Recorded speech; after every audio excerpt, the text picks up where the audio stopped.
Boa noite a todos, bom dia, boa tarde, mundo. Vamos ter que pedir novamente a nossa querida Fatia que se apresente, porque eu esqueci de gravar. Tem importância. É com muita alegria que eu estou aqui junto de vocês, apesar da distância, os corações estão perto um do outro.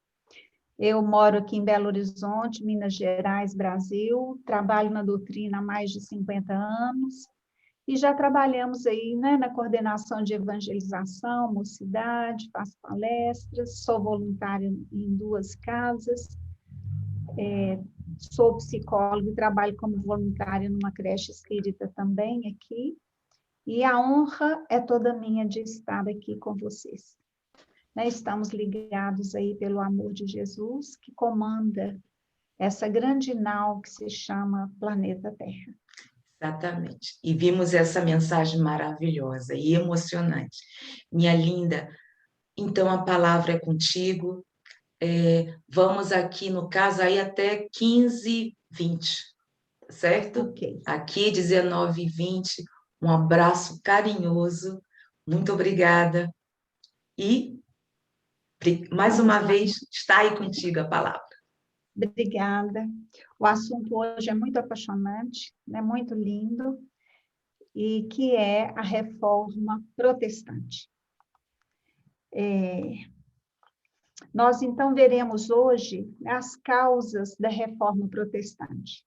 A gente vai estudar o Lutero, o luteranismo, o calvinismo e o anglicanismo, e passaremos, assim, muito rapidamente por outras, porque são muitas as denominações, né? Não vai dar tempo. Então... Só um instantinho. Fatinha, Sim. gente, como sabe, o estudo vocês conhecem, é para fazerem perguntas. Fatinha, se não der tempo, não tem problema, porque aqui é como miudinho. Nós não temos necessidade de ficar correndo, não. Aí, quando você puder continuar, continue. Não tem problema. Então, gente, por favor, vamos fazer perguntas para que fique o estudo mais interativo. Isso, fiquem à vontade, né? Então, nós estamos em plena Idade Média, que tem um grande contraste com os outros períodos da história, e foi caracterizada, né, por uma cultura religiosa que influenciava e impregnava todas as atividades sociais. A política, a economia, as artes e a filosofia eram de competência direta da igreja. Então, a igreja, nessa época, tinha um grande domínio, né? Em todas as áreas, ela é que mandava.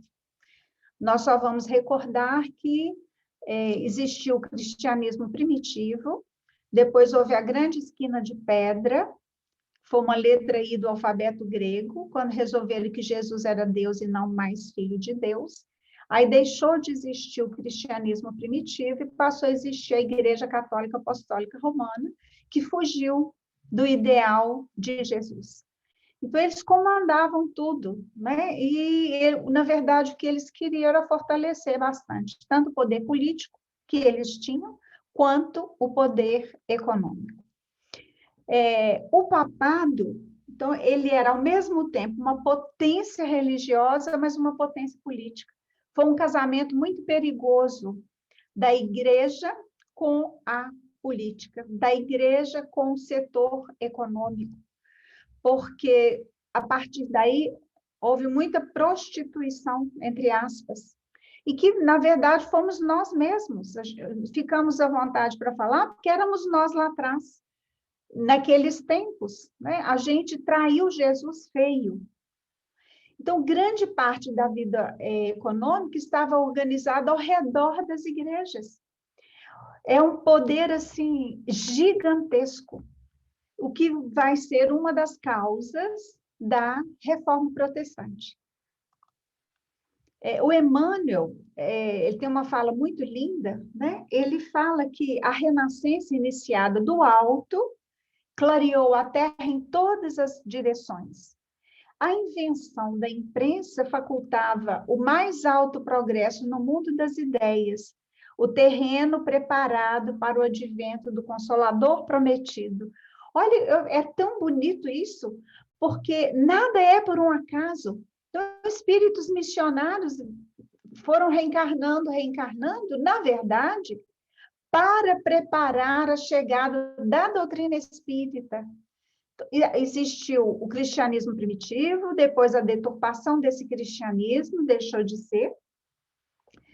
Aí veio a reforma, para preparar a chegada do espiritismo. Nada é por um acaso, é um grande concerto. Imaginemos um grande concerto e cada um vai tocando o seu instrumento. São espíritos ligados a Jesus.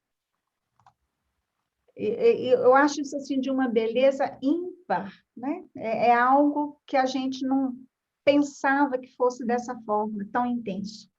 Então, no século XV, no finalzinho do XV e começo do XVI, em Roma, foram, então, a cidade do humanismo. Então, houve um enflorescimento das artes, da criatividade, da escultura, da pintura, da arquitetura. Deu uma levantada, uma embelezada, vamos dizer assim, né? Embelezou. E isso é muito bonito, porque vai puxando o belo, vai puxando o bom. É como se puxasse o homem para cima e não o deixasse só nessa materialidade nossa daí, né? O Papa, então, Nicolau, ele vai inaugurar também a transformação física de Roma e vai simbolizar aí a recuperação do controle papal da cidade ao restaurar o Castelo Santo d'Angelo e ao reformar o palácio medieval dos senadores no Capitólio. Dinheiro também que ele conseguiu das chamadas indulgências, que nós veremos lá depois, que foi uma das causas da reforma. Já já a gente vai chegar lá. Aqui para a gente ter uma ideia de como é que estava o momento cultural, histórico e econômico da época. Mas as suas maiores obras estavam no Vaticano, que ele transformou na maior residência papal, abandonando precário latrão. Porém, a sua iniciativa mais radical foi a de projetar a reconstrução da própria igreja, né, de São Pedro.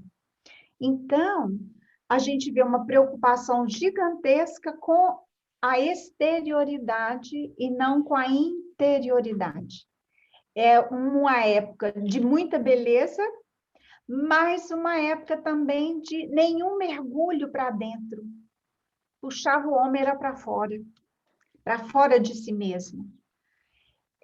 Se nós olharmos assim as belezas que há em Roma, a gente vê dentro das igrejas a própria residência do Papa não combinam com uma vida cristã. Porque, certa vez, Madre Teresa, né, convidaram-na para ir encontrar-se com o Papa e que falaram que a buscariam aqueles carros chiques, né, as limusines, e ela disse, de jeito nenhum, eu vou de trem porque eu quero ver a realidade em torno de Roma. E ela não aceita. E diante daquele banquete que eles serviram, ela comeu umas 2 torradas. E perguntaram, Madre, mas como assim? A senhora não vai comer nada? Não posso, meu filho. A miséria que eu vi em torno de Roma me dá o direito de comer essas 2 torradas. E quando ela saiu, eles queriam levá-la de limusine, ela definitivamente que não. Eu preciso conhecer melhor as misérias de Roma. Então, não combina esse luxo todo com a fala de Jesus. Jesus não construiu igreja nenhuma. Ele pregava, era no Mar da Galileia, ele andava pelas estradas, conversou lá na casa de Lázaro, de Pedro. Ele não tinha. Quando ele falou para os 500, era num morro. Ele nunca construiu igreja nenhuma. Nem escreveu nada, né? E vamos recorrer a Emmanuel outra vez. Ele, então, vai nos esclarecer que, no plano espiritual, medidas são tomadas para conter os desregramentos perpetrados pelos condutores do catolicismo. Então, era o basta, chega, já nós erramos muito, nós desvirtuamos muito, nós nos afastamos muito de Jesus, nós traímos Jesus e continuamos traindo cada vez que a gente faz o oposto do que ele nos ensina. E era o basta divino, agora chega. Por isso é que foi permitida a reforma, e para isto reencarnaram essa turma enorme de espíritos evoluídos para fazerem a reforma. Já não dava mais para continuar do jeito que estava. Então, o plano divino determina, sim, a vinda ao mundo de numerosos missionários com o objetivo de levar a efeito a renascença da religião. Era a hora, Jesus precisava de voltar para a Terra. Jesus precisava de voltar para dentro dos nossos corações, porque nós nos afastamos dele. Olha, as guerras santas e a cruzada, as santas inquisições, as cruzadas, é um deboche das trevas. E nós fazíamos isso, pregávamos isso em nome de Jesus. Então, veja como que nós somos paradoxais, muito paradoxais. Então, aí no século XVI vão aparecer essas figuras notáveis, né? Lutero, Calvino, Erasmo, Melanchthon e vários outros, como nós veremos, vultos notáveis da reforma na Europa Central e nos Países Baixos. Era a hora deles agirem em conjunto, trazendo um raciocínio novo, trazendo questionamentos profundos. O Lutero, como nós vamos ver, ele não queria sair da Igreja Católica, ele não queria começar uma religião nova, definitivamente que não. O objetivo dele era, ele viu que ele achava um absurdo, ele falava, porque ele falava mesmo, ele tinha que falar, mas a esperança que ele tinha é que a reforma aconteceria dentro da igreja. As mudanças que seriam necessárias seriam dentro da igreja. E nós veremos que não foi bem assim que aconteceu, né? Então, o que a gente vai ver? Na Inglaterra, o rei Henrique VIII, ele rompe com o Papa, porque ele pediu o divórcio. Ele não queria mais continuar casado.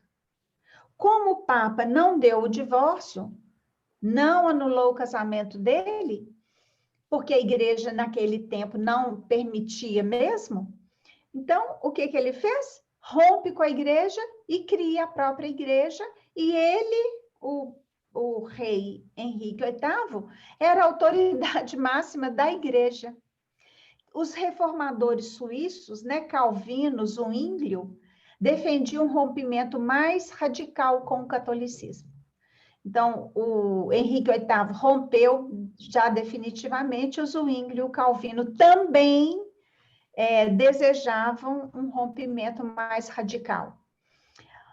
E Lutero não queria, ele não desejava esse rompimento radical. Ele foi um monge alemão, né? O grande responsável por esse conflito teológico. Ele deu um forte destaque à fé e à palavra, que era a Bíblia, como elementos mais significativos. Então, o que acontecia? Existiam vários príncipes, governantes, eleitores, já bastante insatisfeitos com o poder do Papa, que detinha tudo estava na mão da igreja.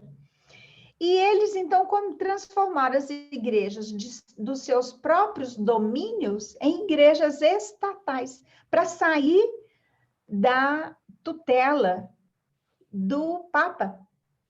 Por isso é que o Lutero foi tão bem aceito, por isso é que o luteranismo cresceu rapidamente, porque havia uma insatisfação geral. Não é para menos. Porque os abusos da igreja eram gigantescos. Só um instantinho, Fátima. Você poderia voltar para Calvino, esse suíço, né? Antes, Sim. retornar, isso, Não, retornar. Eu passei para frente. Isso. É aqui. Ô, amor, você que está aí, você é estudioso, você é suíço. Aonde nasceu ele? Na parte da Suíça, o Calvin? Zwitschgen. Onde ele nasceu? Qual foi? Não, eu acho que foi o anterior. Calvino é de Ginebra e Zwingli de Zurich. Então, no caso, eles tinham compromisso entre si, ligação entre si pela igreja, essa teologia, quer dizer, a doutrina deles, você se lembra como foi feito isso? No, después por Zwingli había también una guerra en Suiza que se llama la Guerra de Kappala, y porque fue muy perseguido, también fueron perseguidos no mental los primeros que siguieron a Zwingli. No reconoció el gobierno de Berna todavía. Eran como, hoy se diría terroristas, ¿no? Pero claro que no era. Y yo mismo visité una prisión en Emmental donde estaban poniendo en prisión esa gente. Era un revolucionario prácticamente. ¿Quién amor? Zwingli y también Zwingli. Calvin, pero Calvino en menos grados porque la Suiza romana es más pequeña, ¿no? Y Zwingli con Zurich y era más perto de Alemania, por eso. Era mais agressivo, então? Agressivo não, mais real. Entendeu? Mais real, certo. Sim. Muito obrigada. Muito bem.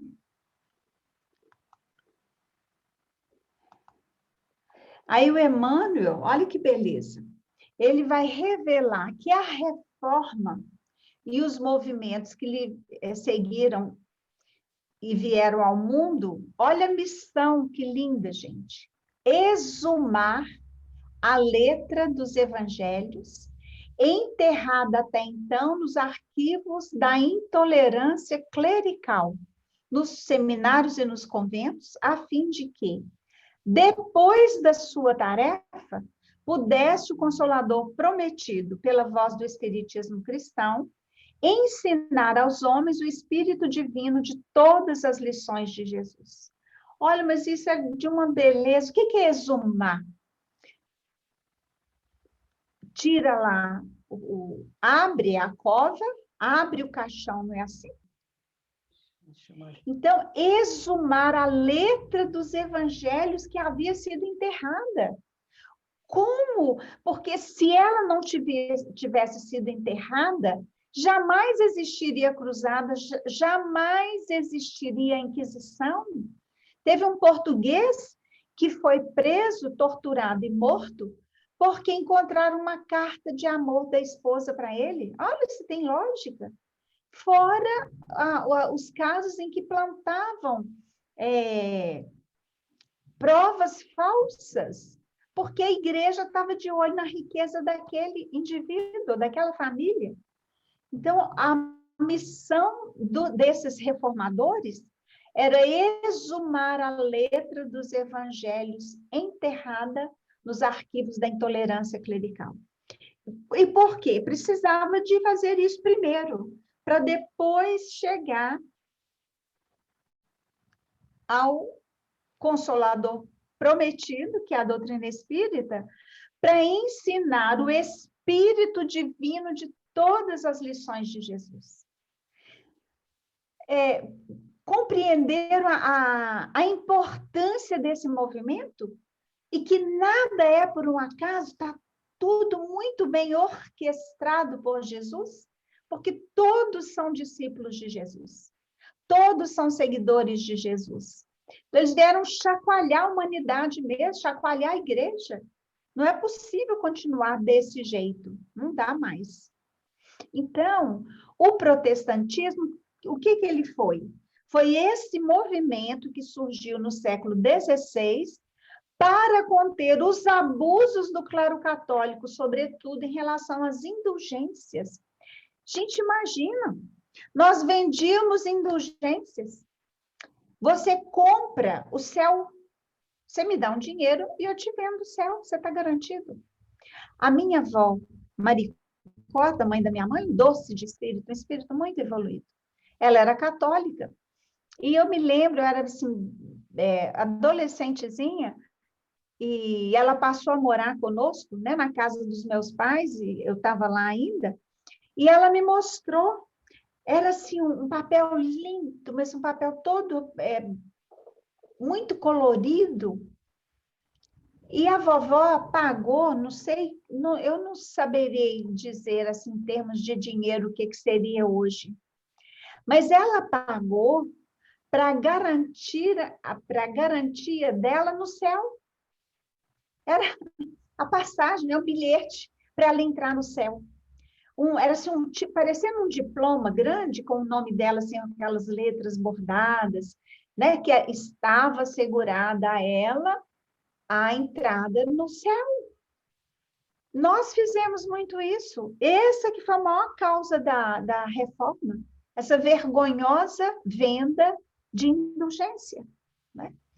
Então, o que eles sustentavam? A necessidade de recolocar a igreja cristã em suas verdadeiras bases, levados à ação quase sempre em virtude de abusos e distorções da vida eclesiástica no período medieval.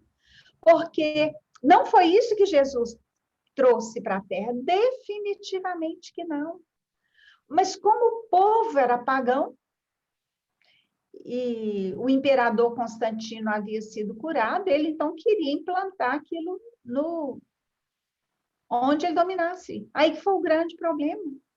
Porque vocês já estudaram isso, né? Pegaram esses templos pagãos com imagens, ouros, pedrarias, só foram mudando os nomes.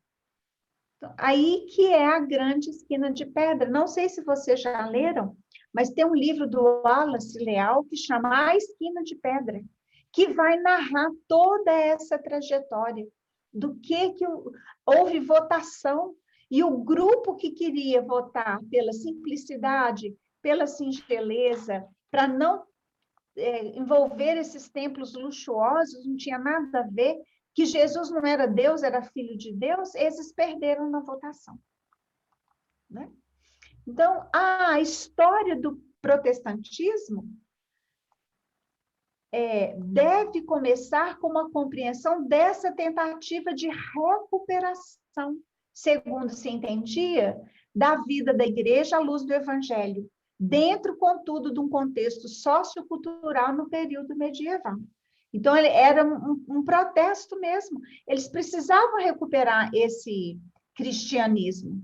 Então, os fatos históricos foram sendo decisivos para a ocorrência da reforma protestante, né? O sistema feudal começou a cair em decadência, as classes médias foram surgindo, o comércio foi crescendo, a indústria foi aparecendo, e eles queriam, então, que essa atividade econômica não ficasse debaixo do tacão da igreja, e estava corretíssimo, porque só a igreja que queria ganhar, os impostos eram altíssimos, né? Eram absurdos. A prensa, aí nós vamos ver que espírito evoluído, o Gutenberg, foi inventada nos meados do século XV, e na última década, no mesmo século, Colombo descobriu o Novo Mundo. Está tudo interligado, né? Nos mesmos dias em que Magalhães circunnavegava o globo. Então, a descoberta da prensa assim, deu uma alavancada no planeta absurdo. É um espírito evoluído, provavelmente, com certeza, veio de um planeta mais evoluído e com certeza tinha essas memórias no espírito, né? A memória espiritual, e ele, então, trouxe uma grande contribuição para todos nós. Em 1455, os primeiros 120 exemplares da Bíblia, de 42 linhas, e 1.282 páginas, foram concluídos, então, com sucesso. Imagina a explosão de alegria no plano espiritual, né? Tudo estava transcorrendo conforme a programação feita. Aqui foram as cidades, né? A produção de livros impressos até 1500. Aqui são os idiomas, mostrando a porcentagem. E aqui também, né, o que foi publicado da quantidade de livros de 1450 a 1800. Então, nós vamos agora para o Martinho Lutero, que foi a grande figura. Não sei se vocês já assistiram o filme, né? Martinho Lutero. Se não assistiram, vale a pena, porque o filme é muito fiel à história dele. Ele nasceu em Eisleben, não sei se fala assim, viu, gente? 10 de novembro de 1483, né? Na Turíngia, e desencarnou em 1546. Seus pais eram de uma família assim, muito modesta, muito singela. Ele começou a estudar muito cedo e as dificuldades financeiras eram enormes e às vezes ele saía cantando, ele junto com os amigos na rua para ganhar um pedaço de pão. Então a vida dele não foi nada fácil. Então, Jantinha, você quer acrescentar alguma coisa, amor, sobre essa parte de Martinho Lutero em Eisleben? No, ainda não, porque ele, lo más principal después dele, quando el 31 de outubro, se me acuerdo bem, 1517... Não, mas posteriormente, estou te dizendo em relação à vida dele, do que ela está falando. Não, isso está tudo claro. Depois, então, e sobre a imprensa também, a imprensa, você não quer falar sobre como era na Suíça? Não? Obrigada, Fatinha. Então, porque ele é protestante, entendeu?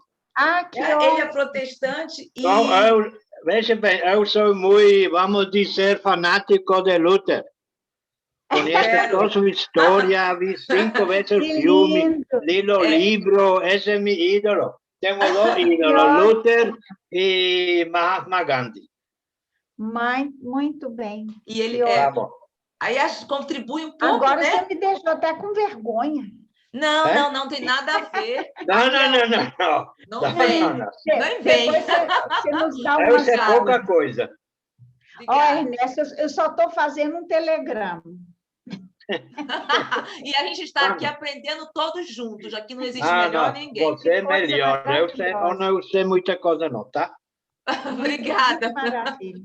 Depois eu falo. Não, a sorte do Lutero é que ele era muito inteligente, esforçado e muito inteligente mesmo, e muito estudioso. Ele passava horas e horas na biblioteca, né? Na Universidade Erfurt, não sei se fala assim, aos 19 anos, ele já era bacharel em filosofia, imagina, né? É muito culto. E nessa biblioteca, ele descobre uma Bíblia velha.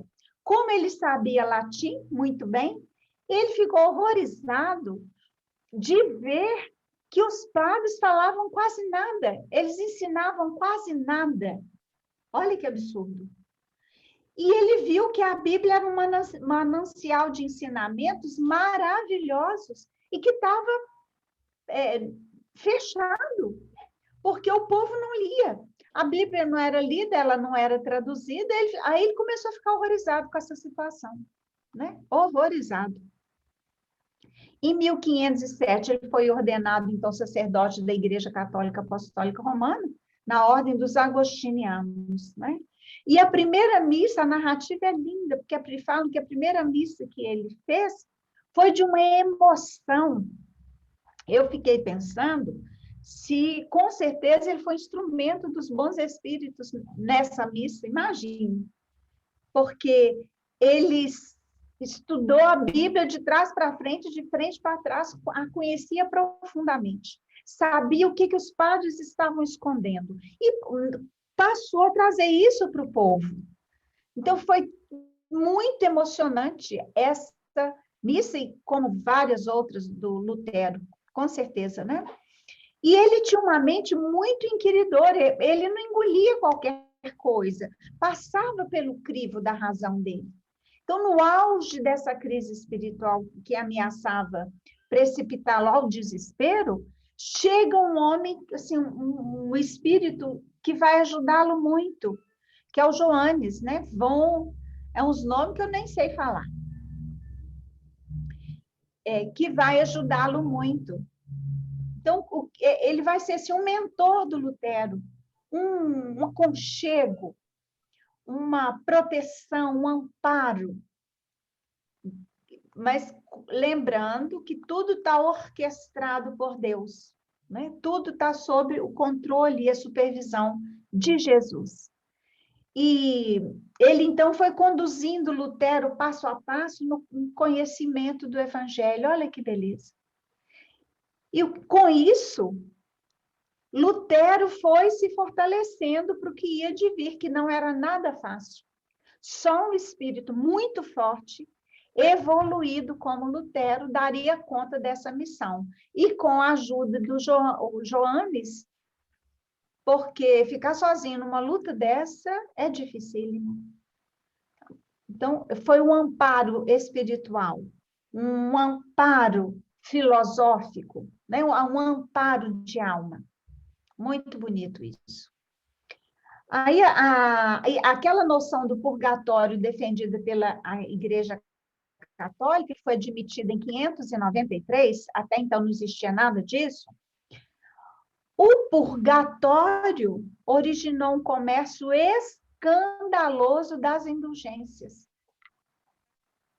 por intermédio das quais se vende a entrada no céu. Olha que absurdo. Isso é vergonhoso. Lutero começa a falar, não é possível. Como vender indulgência? Isso não existe. O céu não é a mercadoria para ficar sendo vendida. Foi a primeira grande causa da reforma. Nós tínhamos a simonia, que era a venda de cargos e funções eclesiásticas. E o Lutero também vai questionar, porque tinha uma vaga para bispo, tinha um jovenzinho que não era bispo, não tinha idade, mas o pai nobre muito rico. O que eles fizeram? O colocaram como bispo, sem poder ser, e eles praticaram a simonia, venda de cargos e funções eclesiásticas. E Lutero fala, não está correto. Ora, nem sacerdote ele era. Ele não tinha nem idade para ser sacerdote. Então, essas indulgências foram uma vergonha, né? E ele, então, começa, peraí, mas a salvação se dará pela fé. Todo mundo tem direito de ler a Bíblia. Deus é Pai, Ele não é carrasco. Se Deus é Pai, Ele não precisa de intermediário. E o Papa, isso aqui foi uma paulada na muleira do Papa. Não tinha que ser glorificado, mas Deus sim. Vejam a lucidez desse espírito. Por que a gente vai glorificar um homem que é como nós? Não, Deus é que tem que ser glorificado, esse homem não. Vocês imaginam o incômodo que Lutero causou na Igreja Católica, no papado, nos bispos, porque vem toda uma hierarquia. Mas a primeira foi a vergonhosa venda das indulgências. Em 31 de outubro, né, 1517, Lutero, alguns falam que isso não aconteceu. Depois o Ernesto podia falar para nós aí. Outros falam que sim. Ele pregou, então, as 95 teses da igreja. Era o que ele achava que devia ser. Mas ele não queria criar uma outra igreja. Isso precisa ficar muito claro. Ele faz a crítica, não só a crítica, mas ele faz a proposta. Porque criticar é muito fácil, não é? Chegar, seu trabalho está horrível, por isso, por isso, por isso. Espera aí. Ok, está horrível. Mas o que nós vamos fazer, então? E ele faz isso. Claro que a igreja não vai aceitar. Sim, você quer acrescentar aí, amor? Já chegou no tempo que você queria falar. Isso. Sim, porque o que você falou era certo. Tem muita gente que pensaram que não, que é mentira, mas eu vi mais ou menos há 3 meses atrás em Arte um documental onde comprovava que realmente ele existia isso, não? Ótimo. E mostraram em essa igreja que existe ainda em Wittenberg, mostraram um pedaço que era dele. Ah, que lindo. Sí, sí. Y ahora viene la cosa más interesante, como él colocó ese 95 tesis, o povo ignorante, no los campesinos, los que eran dueños Amor, de só um su... instantinho. Ajeita a tua câmera, porque a gente só não está vendo, só está vendo a tua testa. Abaixa um pouco, abaixa, abaixa, abaixa a câmera. Isso, obrigada. Ai, Isso. agora Agora está melhorou. melhor. porque yo soy un NEC. Bueno, entonces, el impresionante de eso es que como ese 95 tesis, y después él se dirigió un poco a la gente también, Ah, 7 años después comenzó la guerra de los campesinos, porque Lutero falou que vocês têm o mesmo direito de falar com Deus como a qualquer outro. Então, isso. os campesinos ignorantes, eles tomaram na mão isso e começaram a matar seus patronos, porque dizia, nós temos o mesmo direito, não? Ah, Aí Lutero chamou a la gente que depois vão fazer 30 anos de guerra, lo que estava a seu lado, le chamou para terminar essa matança. E esse muito pastor protestante critica esse a Lutero, que ele praticamente traicionou al povo ignorante. Pero ele, eu acho que não traicionou, ele queria terminar com isso, porque eles entenderam mal, tá? Traicionou o que é, amor? Em português que você diz? Traiu. Traiu, Campesina, sim. campesino é o pessoal do interior, aquele que trabalhava na parte do... Como é que é campesino também em português? No, porque eles eran todos los campesinos de aquella época, eran ¿cómo se dice? No sé cómo se dice. Era dueño, no tenía derecho. El patrón era el dueño de ellos. Ah, o feudal, o senhor feudal. Sí, era como los esclavos, no tenía derecho, ¿no? Uhum. Y como Lutero falou que está errado, que eles têm o mesmo direito, eles são igual ante Deus, não? Então, eles entenderam mal e começaram essa guerra terrível contra os patrões, uma matança tremenda. Então, Lutero chamou o exército para terminar com isso. E esse le critica a alguns pastores hasta hoje pela parte preta, digamos, de luta. Tá? Ok, obrigada. De nada. Ah, mas era melhor terminar essa guerra louca, E claro, né? Então, esse, muito obrigada, viu, de Ernesto? nada. Estou aprendendo muito. Eu muito mais, mas tá bom. Lutero, então, esse aqui é lindo, gente. Ele vai apresentar as 5 solas, que são as bases importantes para o protestantismo. Sola fide, somente a fé. Somente a sola escritura, somente a escritura.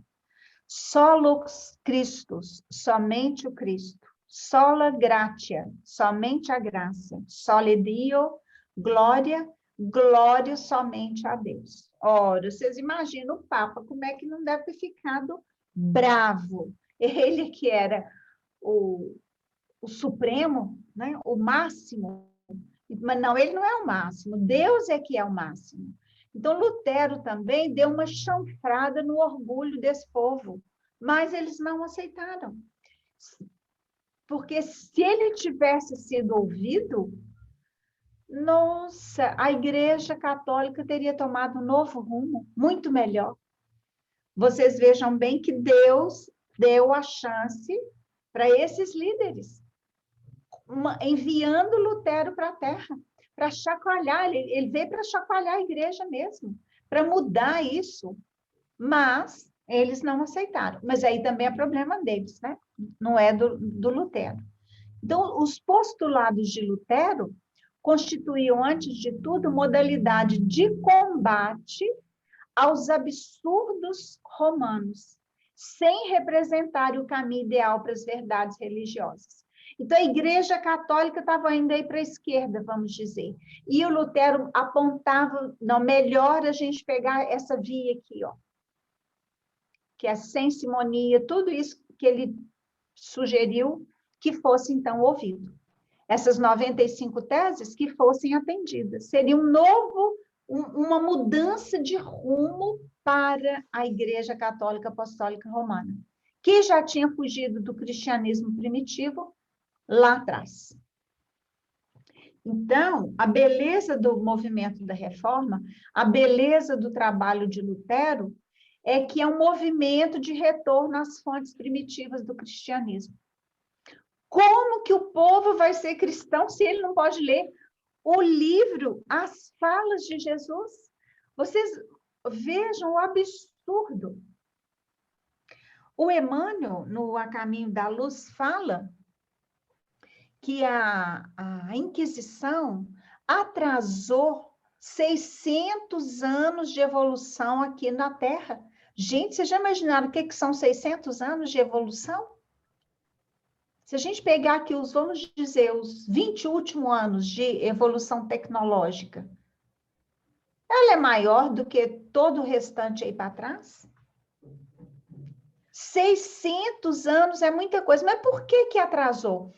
Porque eles matavam filósofos, matavam cientistas, religiosos sérios. Qualquer um que não concordasse, falasse qualquer coisa, era assassinado. Isso é um assassinato. Agora, imagine, até nascer outra turma, ficar adulto, começar outra vez, já se foram aí quantos anos? O dia que eu li isso, eu levei um choque. Eu falei, nossa, mas 600 anos é muita coisa. Nós atrasamos, porque nós é que estávamos lá. Né? O castelo de Wartburg, não sei se fala assim, foi o lugar, então, que o Lutero se escondeu após ser declarado como um herege pela dieta de Worms. Aqui ele, então, traduziu a Bíblia para o alemão. Ele foi excomungado da igreja, declarado herege. Então, claro que ele tinha que fugir, porque se ele não fugisse, ele ia ser morto. A gente precisava do Lutero vivo, encarnado e não morto. Ele não ia fazer... Que ajuda que ele teria dado? Muito menos, muito menor. Então, foi aqui que ele ficou escondido. Mas olha que perseguição abençoada. Ele traduziu a Bíblia para o alemão, porque ele dominava o latim, dominava o alemão, conhecia, né? Olha que coisa maravilhosa. Foi a primeira tradução da Bíblia no planeta Terra, graças a Lutero. Então, vocês já imaginaram? Nossa, eu não consigo nem avaliar a importância disso em termos de bônus horas espiritual para esse espírito. Porque ele deu a chance para os alemães lerem. E, a partir daí, outras traduções vieram, abençoadas. Porque quem sabia o alemão e sabia outro idioma, podia traduzir. Você quer falar alguma coisa, Ernesto?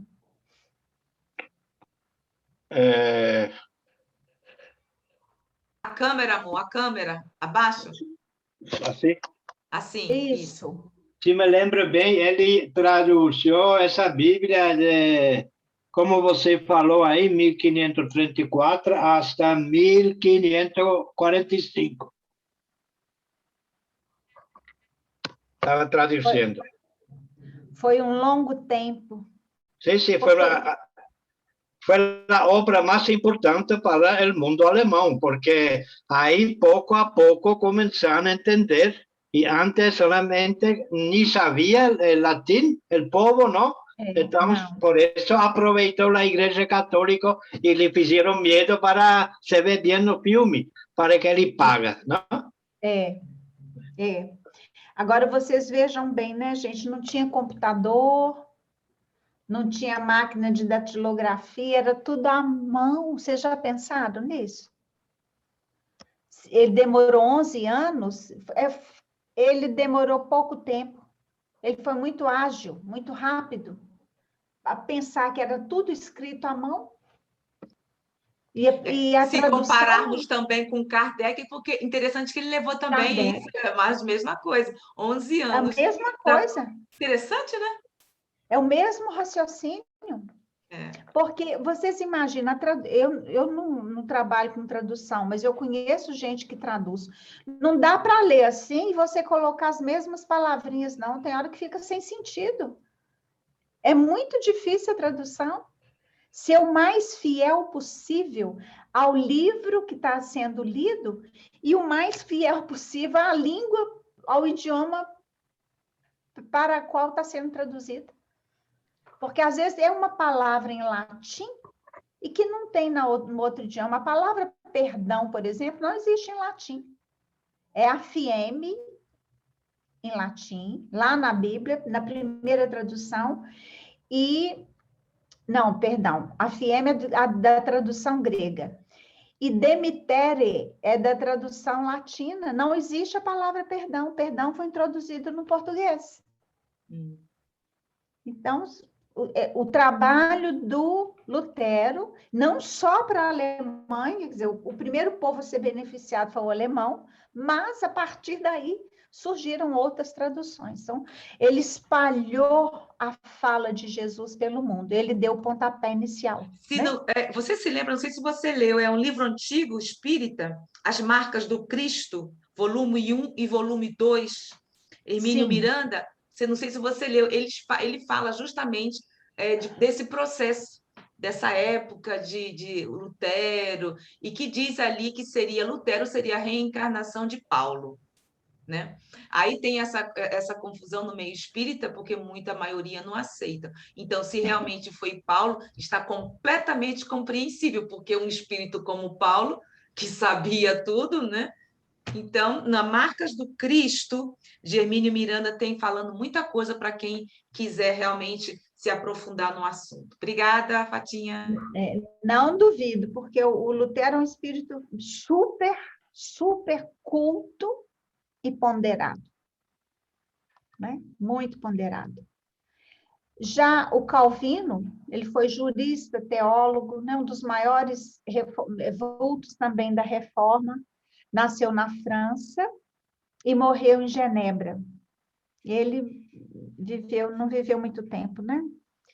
Ele estudou na Universidade de Paris, então ele estudou filosofia, latim, dialética, né? E também direito. Então, vocês vejam que eram espíritos muito cultos, muito estudiosos, mas tinha que ser para poder enfrentar a loucura que era a igreja nesse tempo, né?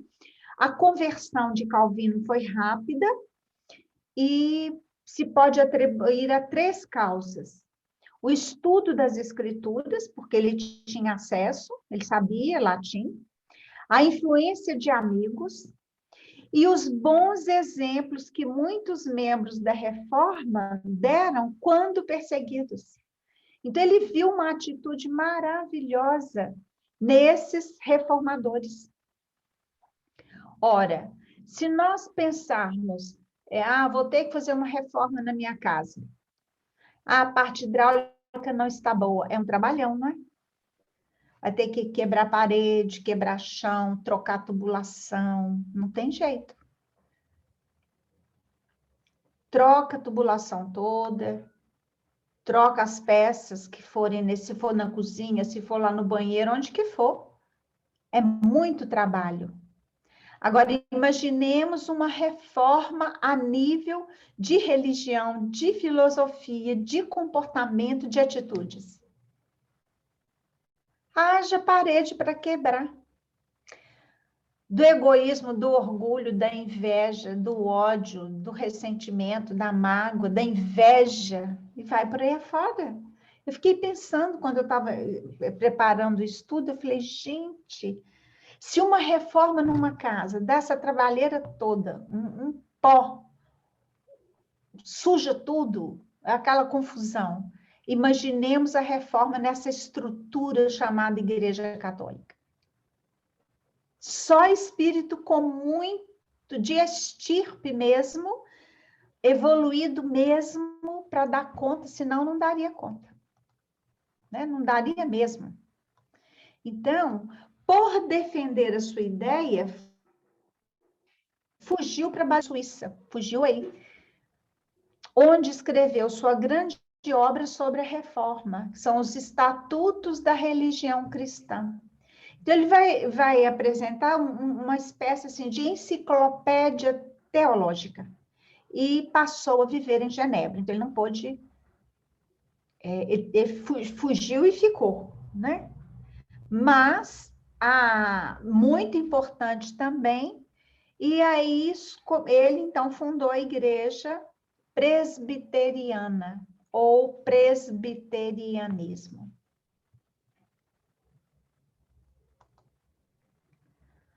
John, não sei se fala Knox, ele é conhecido como reformador da Escócia. Vocês percebem a misericórdia de Deus? Que vai mandando, assim, missionários para vários lugares? Senão ele ia ser injusto. Se ele mandasse só para a Suíça, ele seria injusto com os outros países. Se mandasse só para a Alemanha, ele seria injusto. Então, ele vai mandando para vários lugares. Nascido em Reddington, em 1505, também fez universidade, ordenou-se padre, e ele entrou em contato com a reforma em 1545. E é interessante, né, que o instrumento imediato da sua conversão foi, provavelmente, o erudito reformador George Wishart.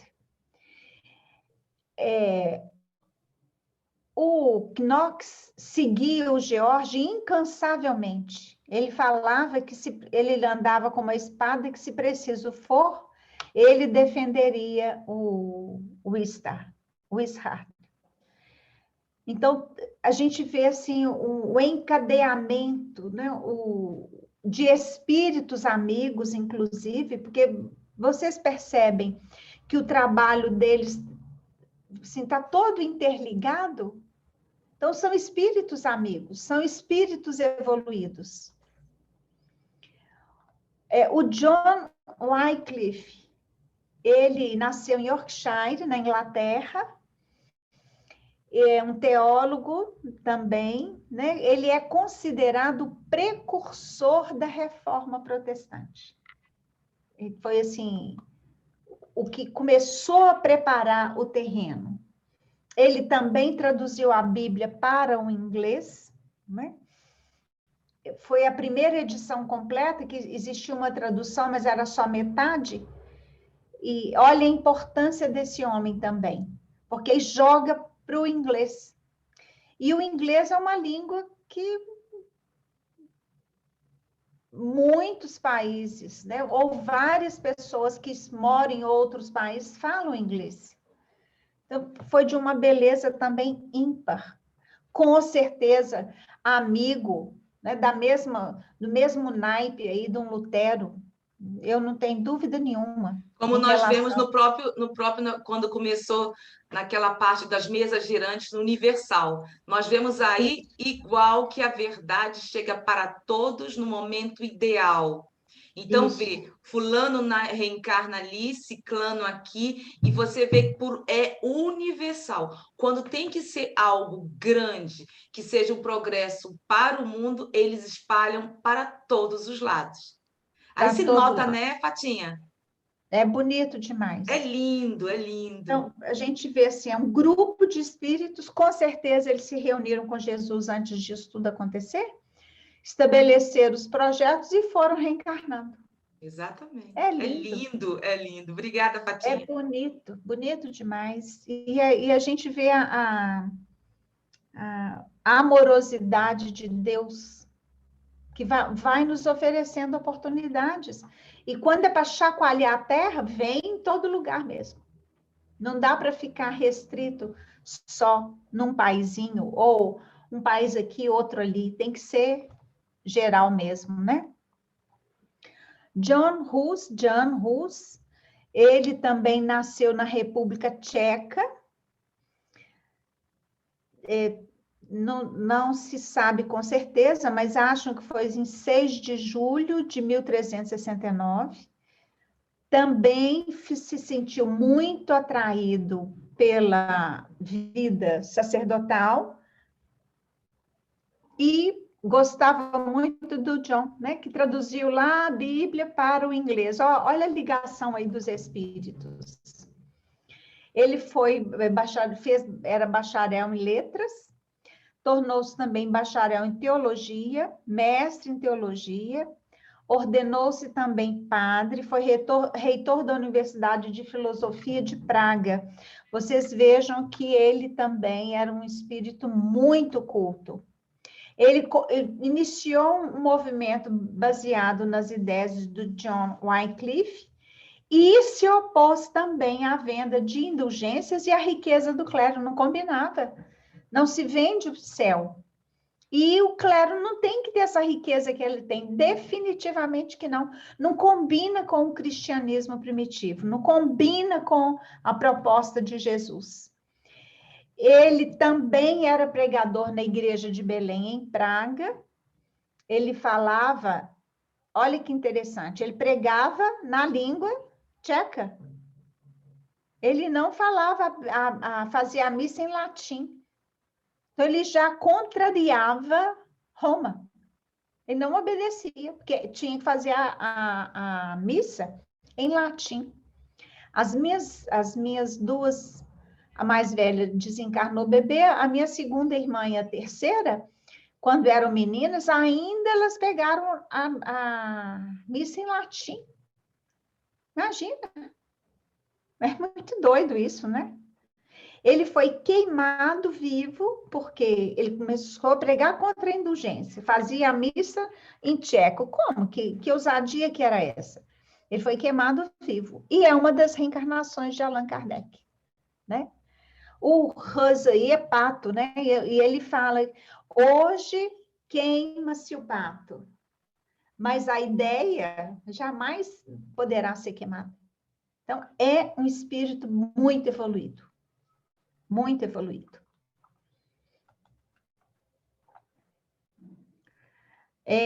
Alguém quer fazer algum comentário? Nessa parte tem vários lugares, né, que nós vimos e comprovamos que a reencarnação de Kardec e Jan Hus. Se fala no Reformador, de setembro de 1978, e no Consolador também, deixa eu pegar, na questão 295 de Xavier, Chico Franciscano de Xavier, para quem duvidar. Não, porque cada um é como é, né? Mas nós já sabemos que foi toda a trajetória de Kardec e desses espíritos perante a Boa Nova de Jesus, que foi que é uma simplicidade, mas é que nós que realmente deturpamos. Obrigada, Fatinha. Nós que deturpamos. A vida dele foi muito linda, muito linda. A reforma anglicana. O Henrique VIII, ele teve uma vida amorosa muito conturbada, com muitos amantes, e a concentração de poder era toda nele. E ele queria, então, separar-se de Catarina de Aragão. Já tinha alguns anos que eles eram casados. Ele queria um herdeiro. Ela havia tido uns bebês, mas morreram ainda bebezinhos. E ele queria invalidar o casamento. O Papa não só não invalidou, como não deu o divórcio, porque naquela época não existia mesmo. Então, o que ele faz? Ele rompe com a igreja, cria uma igreja nova, ele é a autoridade máxima da igreja. Isso é que é poder, né? Ele que é a autoridade máxima. Como autoridade máxima, ele separa. Ele podia fazer o que ele quisesse, né? Então, e por que que ele vai fazendo isso? Ele queria diminuir o poder papal, ele queria um herdeiro para o trono, ele queria aumentar as suas terras, seu poder, né? E para isso ele precisava então de separar-se de Catarina de Aragão. Ele resolveu o problema dele, separou. Aí ele casou-se com Ana Bolena. Mas ela foi acusada de adultério, incesto e alta traição. E ela foi decapitada por um carrasco francês. Ela pediu que fosse um carrasco francês. E com esse casamento com a Ana Bolena, ele rompe definitivamente, então, com a igreja. E surge a igreja anglicana. E fora essas esposas, ele teve outras amantes. A terceira esposa, né, é Joana.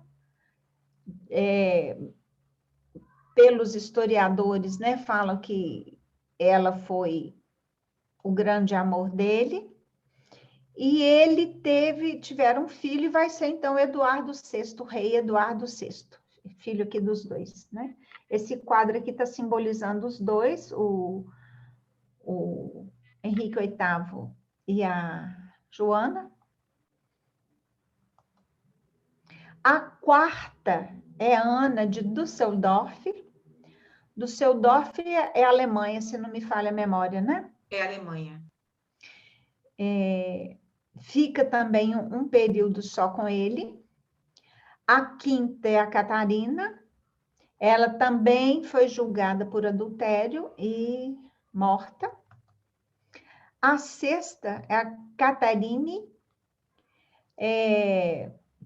Eles ficaram também um tempo juntos, e durante esse período todo, ele teve outras amantes. Então, foi assim uma reforma, uma mudança, não como a de Lutero, não como a de Calvino, de Zwinglio, né, do John Hus, não foi bem diferente. Lá, eles estavam defendendo interesses gerais. Aqui na Inglaterra, ele vai defender o próprio interesse e não quer nem saber. Então, assim, a gente vê um grau evolutivo grande dos outros. A gente não sabe, né, se ele reencarnou para fazer a reforma, mas não desse jeito, porque aí ele foi extremamente egoísta, né? Ele olhou só para ele e pronto. Aí vamos lá para a França. Os huguenotes estavam bem organizados, mas Catarina de Médicis era uma mulher louca. No dia do casamento da filha, ela manda convidar os protestantes. E a praça encheu de protestantes. Eles acreditaram, né? Ninguém pensaria que seria uma traição dessa forma. A praça lotada, então ela foi cercada por soldados e a ordem para matança. Em 48 horas foram assassinadas mais de 3.000 pessoas, você se imagina? Então a reforma sofreu um dos seus piores reveses com a conhecida Noite de São Bartolomeu. Foi uma tragédia. E pelo interior todo da França, a ordem da Catarina foi essa: matem os huguenotes, matem os protestantes. E foi uma matança geral na França. Foi uma tragédia. Tem o livro A Noite de São Bartolomeu, vale a pena ler. Muito bonito, muito doloroso, mas muito bonito. Quando eu era adolescente, Divaldo estava falando para nós jovens, e no final teve uma fala do Dr. Bezerra de Menezes através dele. E ele nos disse que nós, daquele grupo de jovens, participamos da noite de São Bartolomeu. Nós não tínhamos nada com essa loucura da Catarina, mas ajudamos a matar para mostrar para os soldados da rainha que nós estávamos do lado dela. Ó, que falta de juízo. E eu já frequentava, então, a Associação Espírita Célia Xavier, que adquiriu um terreno assim, no pé de uma favela muito pobre à época, porque hoje a região melhorou muito, e construímos, então, uma creche, e nós participamos de tudo isso, todo o projeto, né, de arrecadar dinheiro para construir. E Célia Xavier foi quem? Foi irmã de Chico? Não, não.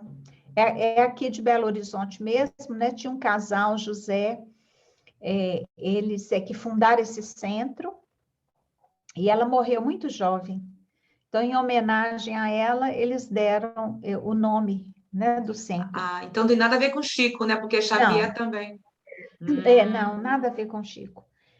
E Dr. Bezerra, então, nos disse que muitas das nossas vítimas, nós as receberíamos como as crianças.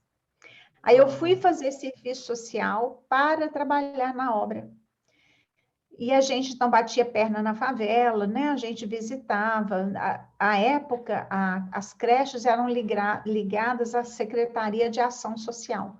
Então, nós, da instituição, tínhamos a liberdade de escolher quem colocávamos, e nós escolhíamos os mais miseráveis, os mais pobres, as piores condições, que teriam sido as nossas vítimas. Era uma forma de nós repararmos o nosso erro grave. Então, o trem é sério, né? A gente faz umas besteiras em umas vidas, mas Deus nos oferece oportunidades para... E de uma forma consciente, né? Sem culpa, porque nós temos essa doutrina amorosa, esperançosa, que nos esclarece que quando fazemos determinado tipo de coisa é por pura ignorância. E gradativamente vamos amadurecendo e temos, nós que somos reencarnacionistas, temos essa credibilidade, cremos nisso, graças a Deus, e não nos tornamos nos sentimos culpados, apenas colocamos em ação o que podemos dar de nós mesmos, né? Isso mesmo. O Espírito, né, Joana de Ângeles, vem nos convidar para a gente abolir a culpa das nossas vidas, abolir essa palavra. E, no lugar, colocar responsabilidade. Isso. Porque se eu fico agarrada na culpa, a gente não evolui. Ficamos ali, igual o burrinho de olaria, né, preso naquele poste do meio, anda e não sai do lugar. Então, Deus nos oferece oportunidade sempre, com toda certeza. Fatinha, então podemos ficar por aqui, né? No 55, porque faltam 5 minutos, podemos conversar um pouquinho. O que você acha? Acho ótimo. Para não corrermos. Eu acho que não é por aí. Não, o próximo... Então, eu vou botar 56, né? Não é, Fatinha? Terminamos aqui hoje, né? Vamos para o 56, então. Vamos para o 56. Pronto, então vamos aqui. Espera aí, vamos finalizar aqui. Pronto, deixa eu pegar aqui. Então, meus amigos, meus irmãos, finalizamos aqui por hoje o nosso estudo do EAD, estudo aprofundado da doutrina espírita, e esperamos vocês na próxima oportunidade. Muito obrigada, beijo no coração. Só um instantinho, Fatinha.